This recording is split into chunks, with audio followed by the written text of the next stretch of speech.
விஜய் சேதுபதி தமிழ் சினிமாவின் செல்லப்பிள்ளையாவே மாறி வந்துட்டு இருக்காரு. அது மட்டும் இல்ல, நம்மளுடைய டைரக்டர்களின் செல்லப்பிள்ளையாகவும் விஜய் சேதுபதி தான் இருந்து வந்துட்டு இருக்காருன்னா பாத்துக்கோங்க.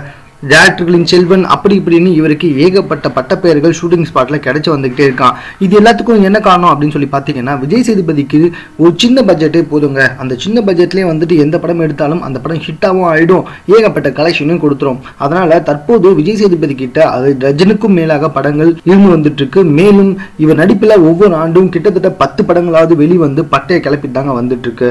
இப்படிப்பட்ட விஜய் சேதுபதி வந்துட்டு ஏதாவது ஒரு படத்துல சின்ன கேரக்டர் வரதுக்கு தயங்கதே கிடையாது, நட்புக்காக. அப்படிதாங்க நம்மளுடைய இமைக்கா நொடிகள் படத்துலயும் வந்துட்டு விஜய் சேதுபதி ஒரு சின்ன கேரக்டர் வரதா சில செய்திகள் அடிபட்டு வந்துட்டு இருக்கு. அதுவும் முக்கியமான கேரக்டர் அப்படின்னு சொல்லிட்டு இருக்காங்க. ஆனா இந்த படத்தின் டீசர் வந்துட்டு சமீபத்துல வெளிவந்து இருந்துச்சுங்க. இந்த டீசர்ல நம்மளுடைய விஜய் சேதுபதியோட ஃபேஸ் நம்ம யாருமே பார்க்கவே முடியல. அந்த டீசர்ல அதர்வா, அனுராக், காஷு, நயன்தாரா அவங்க 3 பேர் மட்டும்தான் வந்துட்டு கேமரா முன்னாடி வந்து போயிட்டு இருந்தாங்க. விஜய் சேதுபதி எங்கடா அப்படின்னு சொல்லிட்டு நம்ம எல்லாருமே தேட அவர் ஃபேஸ் கிடைக்கவே இல்லை. மேலும் அனுராக், காஷு தான் படத்தின் வில்லன் அப்படின்னு சொல்லி காமிச்சிட்டு இருக்காங்க. இந்த படம் வந்துட்டு ஒரு த்ரில்லர் படங்க. இதோட டீசர்லயே வந்துட்டு சில பேரை சேனலை கட்டி வச்சு அவங்களோட கை கால் நரம்பெல்லாம் வந்துட்டு ஒருத்தர் அறுப்பாரு.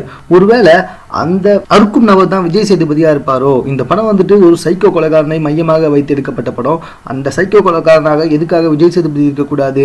இதை சஸ்பென்ஸா வச்சிருக்கிறதுக்காக தான் வந்துட்டு டீசர்ல விஜய் சேதுபதியோட பேச காட்டலையோ அப்படின்னு தற்போது சமூக வலைதளத்துல எல்லாமே வந்துட்டு அவங்களுடைய கருத்துக்களை சொல்லி வந்துட்டு இருக்காங்க. மேலும் படக்குழுவினர் கூட வந்துட்டு இதுக்கு எந்த ஒரு ஆட்சேபனமும் தெரிவிக்கவே இல்லைங்க. எனவே இமைக்கா நொடிகள்ல ஒருவேளை நம்முடைய விஜய் சேதுபதி தான் சைக்கோ கோலனாக இருக்கிறதுக்கு வாய்ப்புகள் இருக்கு அப்படின்னு கோடம்பாக்கத்தில் இருக்க எல்லாருமே தற்போது பேச ஆரம்பிச்சிட்டாங்க. மேலும் இது போன்ற செய்திகளை உடனுக்குடன் தெரிந்து கொள்வதற்கு எங்களோட சேனலை சப்ஸ்கிரைப் பண்ணுங்க. இந்த வீடியோ பிடிச்சிருந்தா லைக் பண்ணுங்க. உங்க கமெண்ட் எதுவும்